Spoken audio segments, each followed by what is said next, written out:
Oke, Assalamualaikum warahmatullahi wabarakatuh. Di sini bersama saya Alif Ramdan Sumaryanto dari kelas 6A ingin bersampaikan tentang komunikasi dalam organisasi. Baik, di sini komunikasi. Apa sih itu komunikasi? Apa itu komunikasi dalam organisasi? Sebagai makhluk sosial, komunikasi adalah salah satu hal penting yang bisa kita lakukan. Aktivitas komunikasi ini diperlukan untuk membuat kita tetap dekat antar satu sama lain, serta memperlancar sebuah hubungan, baik antar keluarga, teman, maupun anggota organisasi tersebut. Nah, setahu saya dalam pengertian komunikasi ini ada beberapa menurut menurut para ahli atau para apa ya.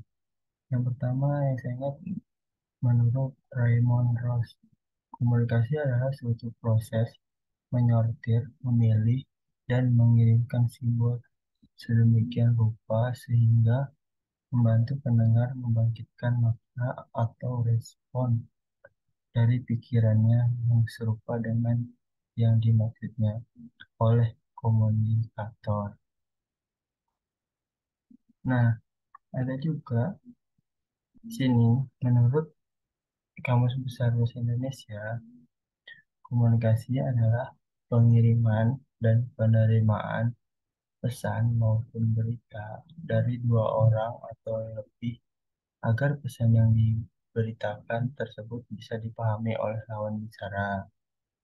Nah, sehingga dapat disimpulkan dari dari pengertian kedua tadi, yaitu komunikasi adalah proses mengirim, memilah, serta menerima simbol atau pesan dari seseorang atau lebih agar pesan tersebut dapat sampai dan dipahami oleh pendengar maupun lawan bicara.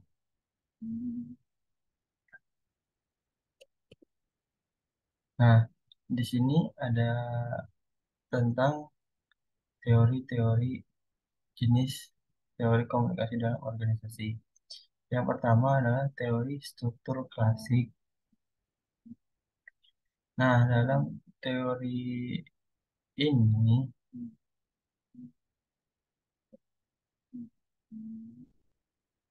dalam teori klasik ini, teori pertama ini dikembangkan tahun 1800-an dan dapat disebut dengan teori mesin.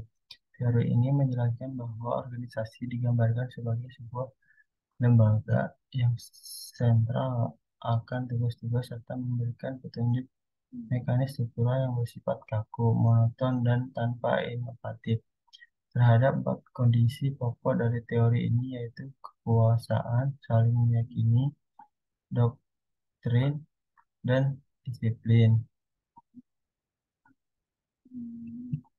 Nah, yang kedua ada teori neoklasik atau hubungan manusia.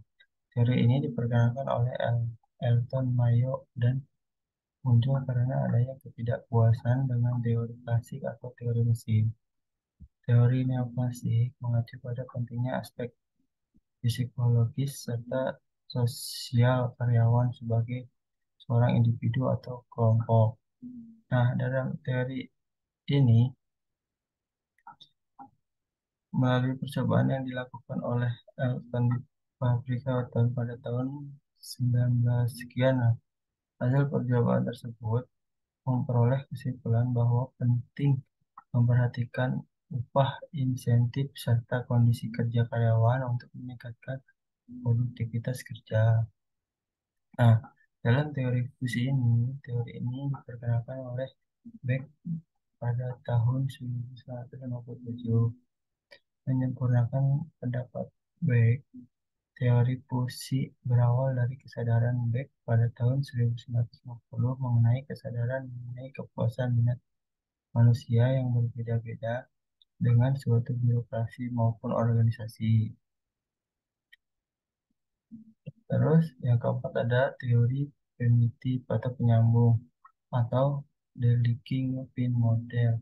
Teori ini dikembangkan oleh Franz Licker yang menggambarkan mengenai struktur organisasi yang saling berkaitan dengan beberapa kelompok. Dalam teori ini, Licker menjelaskan bahwa penyedia yaitu anggota dari dua organisasi atau kelompok tersebut, pemimpin unit rendah, serta pemimpin unit tinggi. Nah, yang kelima, teori sistem sosial. Teori satu ini menyatakan bahwa hubungan antar manusia memungkinkan suatu organisasi dapat bertahan lebih lama daripada orang-orang yang di dalamnya. Yang keenam, ada teori kepemimpinan. Teori kepemimpinan ini menyebutkan bahwa pemimpin suatu organisasi maupun kelompok merupakan sosok yang penting untuk membantu anggota memenuhi kebutuhan serta mencapai tujuan kelompok atau organisasi secara bersamaan. Nah, kamu dapat melihat untuk objektif serta interpretif yang saat ini menjadi perhatian bagi para kaum akademisi atau juga praktisi ilmu komunikasi yang dibahas pada komunikasi komparasi. Nah, di sini ada fungsi komunikasi organisasi.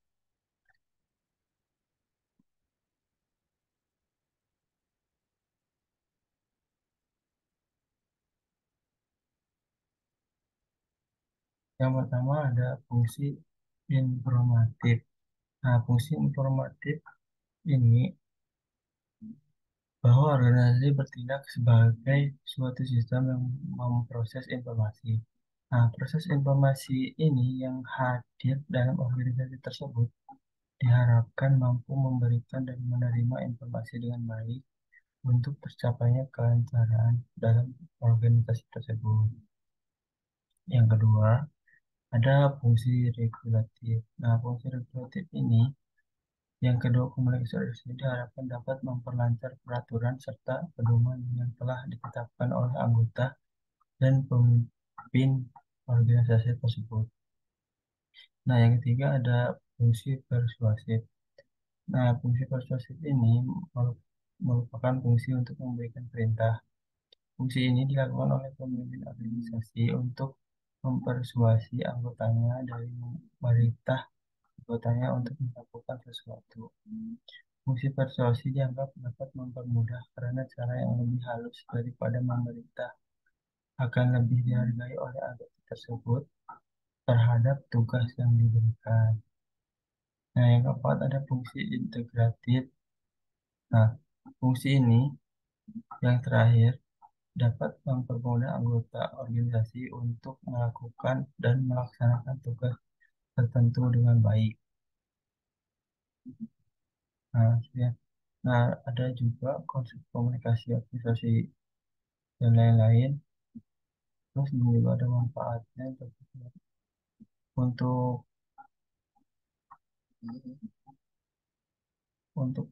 ada manfaat komunikasi dalam organisasi yaitu manfaat pertama itu mengetahui teori komunikasi. Berarti maka sebagai individu yang hidup dalam lingkungan atau kelompok organisasi tertentu dapat memahami posisi kita dalam organisasi atau kelompok tersebut. Nah, manfaat kedua mengenai komunikasi tersebut dapat memperkuat hubungan antar anggota dan pemimpin atau pimpinan organisasi. Nah, yang ketiga, tercapainya tujuan organisasi tersebut. Ada yang keempat, yaitu seorang individu menyelesaikan diri serta menempatkan diri dengan baik dalam organisasi atau kelompok tersebut. Oke, sekian presentasi dari saya, Ahmad Sumaryanto. Assalamualaikum warahmatullahi wabarakatuh.